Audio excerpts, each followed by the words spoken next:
In this video, you will see how to add photo to Outlook on Mac. To add photo or a picture in the email body, you need to click inside the Outlook email that you are drafting, and you will see here small window. Click on Insert Picture window and you will see here two options.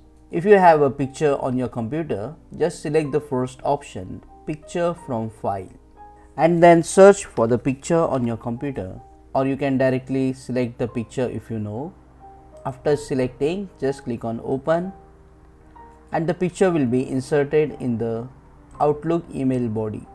You can click on the picture and resize the picture like this if required, and you can also right click and crop if required by just adjusting these anchors.